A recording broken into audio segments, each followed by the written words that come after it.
안녕하세요 여러분, 아는썸머의 여름입니다. 오늘의 주제는 2019 간호사 국가고시 리얼 후기. 이제 저의 점수 진짜 공개하도록 할게요. 첫 번째 줄이 제가 틀린 점수, 두 번째 줄이 제가 맞은 점수, 세 번째 줄은 합격 기준 문제수예요. 저의 점수는 성인 57, 모성 29, 아동 26, 지역 28, 정신 32, 관리 19, 기본 24, 법규 18문제 이렇게 맞았어요. 그래서 총 243점 맞았고 총 299문제 중에서 52문제를 틀렸어요. 가장 적게 틀린 과목으로는 법규에서 2문제를 틀렸고 가장 많이 틀린 과목은 아무래도 성인이 총 문제수가 가장 많은 만큼 13문제 틀렸어요. 그래서 저는 토탈 243문제를 맞았어요. 그리고 52문제를 틀렸습니다. 이번 연도 국가고시의 체감 난이도 이런 건 제가 뒷부분에 내년도 국가고시를 위해서 팁 여러 가지를 모아서 정리를 했어요. 거기서 한꺼번에 말씀을 드리도록 할게요. 지금은 제가 국가고시 끝나고 하고 싶었던 버킷리스트 플러스 해야 할 것들 말씀을 드리려고 합니다. 첫 번째는 바로 대만 여행인데요. 제가 언니가 한 명 있는데 친언니와 다가오는 수요일에 대만 여행을 떠납니다. 진짜 국가고시 공부하는데 우울할 때마다, 힘들 때마다, 불안할 때마다 이 여행 가서 먹방, 온천, 마사지 받을 거 생각하면 진짜 힘이 많이 됐어요. 아무래도 국가고시가 단기전에 가깝잖아요. 장기전보다는. 그러니까 아예 시험을 준비하기 전에 가족이나 친구랑 여행 계획을, 비행기까지 숙소 다 계획을 짜놓고 시험 공부를 시작하는 것도 진짜 추천을 드립니다. 그리고 두 번째는 대만의 의료보험 제도를 찾아보고 공부하는 거예요. 대만 간다고 하니까 궁금한 거 있죠. 가면 다니면서 병원도 많이 보고 할 텐데 찾아보고 싶었어요. 세 번째는 제가 읽고 싶었던 책을 읽는 거예요. 리스트가 있었는데요. 이 세 권이 읽고 싶었어요. 시간이 이제 많으니까 천천히 읽으려고 합니다. 네 번째, 마지막으로 해야 할 일은 미국 간호사 국가고시를 준비할까? 그걸 빨리 결정하고 절차를 알아보는 일인데요. 미국 간호사 국가고시에 대해서 간략히 설명드리자면 NCLEX RN이라고 불리고요. 국시 시험 내용이 우리나라랑 비슷하대요. 우리나라보다 살짝 어렵긴 한데 언어만 영어로 바꾼 거라서 국시 끝나고 준비하는 게 가장 유리하다고 하더라고요. 시험은 우리나라에서 칠 수가 없고 보통 일본, 대만, 괌 우리나라에서 그쪽으로 많이 나가서 시험을 보고 이외에도 해외 곳곳에서 미국 간호사 국가고시가 치러지고 있습니다. NCLEX RN을 준비하고 싶은 첫 번째 이유는 제가 아직 미국에서 꼭 나는 일을 하고 싶다라는 마음을 갖고 있는 건 아니에요. 하지만 어떻게 될지 모르니까. 두 번째 이유는 NCLEX RN 문제 수준이 우리나라 국시보다 더 높다고 해요. 그래서 그걸 공부하고 입사를 했을 때 실제로 입사해서 임상에서 도움이 되지 않을까란 생각. 일석이조가 아닐까? 그래서 지금 고민 중입니다. 네, 이제 2020 간호사 국가고시를 위해서 도움이 되는 팁을 잔뜩 들고 왔습니다. 바로 첫 번째입니다. 저는 과연 첫 번째 모의고사에서 몇 개나 틀렸을까요? 보면 법규에서 7개 맞았어요. 8개가 합격 기준이라 꽈락이죠. 그리고 제가 법규를 사실 10불 학점을 맞았어요. 그래서 전 법규가 가장 불안했기 때문에 가장 먼저 공부했습니다. 그리고 아동을 보면 첫 번째 모의고사에서 29문제 맞았는데 실제 시험에서 26문제 맞았거든요. 이건 제가 두 번째 팁으로 준비한 얘기랑 연결이 되는데 모의고사 점수에 연연하지 말자. 물론 꽈락 기준 언저리 맞으신 분은 그 꽈락 맞은 과목을 공부하시는 게 맞는데 안정권 모의고사 점수인데 그거에서 뭐 조금 낮게 나왔다, 안정권에서 조금 낮게 나왔다고 전혀 연연해 하실 필요 없다는 거. 왜냐면 그건 내가 모르는 개념에서 문제가 많이 나온 모의고사인 거예요. 세 번째 팁은 간호사 국가고시가 점점 어려워진다는 카더라가 있는데 실제 체감 난이도는 어땠나요? 저도 이게 공부하면서 궁금하더라고요. 개인적인 의견으로는 적절했습니다.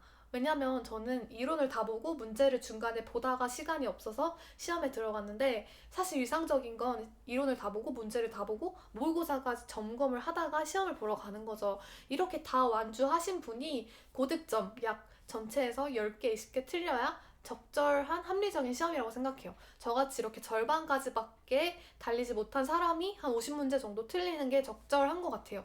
문제로 보자면 진짜 이건 쉽다. 이거는 공부를 안 해도 맞췄다. 그런 시험과 이거는 진짜 지엽적이다. 아, 이거는 내가 이론 볼 때 헷갈려서 외워놨는데 까먹었다. 이건 진짜 헷갈리는 개념이다. 그리고 세 번째는 이건 내가 공부할 때 나올 줄 알고 좀 유심히 봐놨던 건데 봤기 때문에 맞출 수 있는 문제다. 이렇게 세 유형으로 나눌 수 있다고 생각하는데 세 유형이 적절하게 배합이 된 것 같아요. 그래서 적절한 난이도였다라고 개인적으로 평가를 합니다.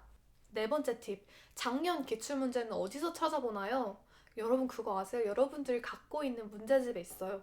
단원별로 가장 처음에 나오는 문제가 바로 1년 전 기출문제랑 관련된 문제예요. 사실 기출문제를 그대로 복원하는 게 불법이라고 하더라고요. 그래서 그 문제가 진짜 복원된 건지 아니면 관련된 문제를 유사하게 바꾼 건지 모르겠어요. 근데 확실하게 그 개념인 건 맞아요. 이론서에 보면 그 관련된 개념에 저 같은 경우 19년도 시험이니까 18년도 기출이라고 써 있거든요. 18년도 기출 개념이라고 표시가 돼 있어요. 그런 걸 보면 1년 전 기출이랑 관련된 문제인 거는 맞습니다. 다섯 번째 팁, 여름님은 국시 공부 어떻게 하셨나요? 전 한마디로 요약이 되는데요. 이론서를 빠짐없이 다 읽었어요. 단 성인이랑 기본 제외하고요. 제가 제일 자신 있는 과목이었거든요. 제가 5일간의 국시 공부 타임랩스 올린 걸 보시면 아동간호학 이론을 보는 과정이 처음부터 끝까지 다 담겼어요. 제가 지금 보니까 11시간 걸렸더라고요. 다른 과목도 이 정도 걸렸어요. 근데 이론서를 빠짐없이 봤다라는 공부법을 말하면 이런 추가 질문이 있을 것 같아요. 법규도 진짜 다 이론서를 봤다고요? yes or no로만 대답을 하라고 하면 약간 애매하긴 하지만 yes예요. 법규는 약간 다른 과목과 달랐던 게 처음에 어떻게 문제가 나오는지 감이 안 잡혀서 문제집을 보기 시작했어요. 문제집을 먼저 한 10시간 풀다 보니까 어떻게 문제가 나오는지 감이 와서 그때부터 이론서를 읽기 시작했습니다.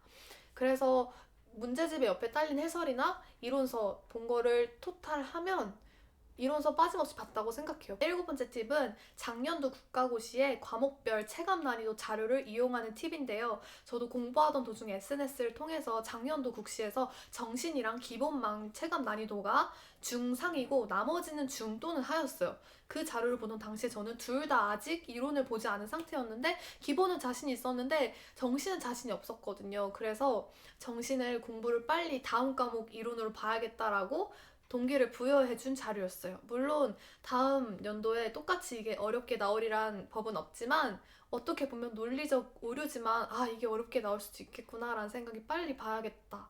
그런 생각이 들게 됐습니다. 여덟 번째 팁으로는 제가 국시 이론서를 한 장 한 장 넘기면서 보는데 유난히 이 한 장 넘기는 게 힘든 단원, 그런 마의 구간 그런 게 있더라고요. 그래서 그런 거를 살짝 정리해서 더보기란이나 자막에 추가를 해드릴게요. 예를 들면 정신에서 알코올 관련 장애 그 부분이 유난히 되게 생소한 거예요. 근데 돌아와서 생각해보니까 제가 그때 시험 공부할 때 딱 한 번밖에 본 적이 없고 실습할 때는 대부분 조현병이나 양극성 장애 환자들만 보니까 알코올 관련 장애를 앓고 계신 분을 관찰할 수 있는 기회가 없었던 거예요. 그러니까 실습 때 자주 봤던 건 진도가 진짜 빠르고 실습 때 본 적이 없었던 건 진짜 진도가 더디더라고요. 그래서 사람마다 개인차가 있겠지만 저한테 그랬던 부분 더보기란에 남겨드릴게요.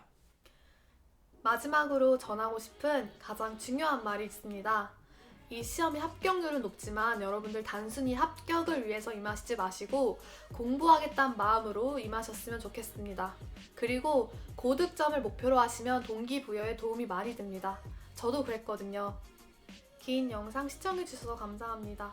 시험도 끝났으니까 이제 새로운 영상 가지고 찾아뵐게요. 감사합니다. 안녕.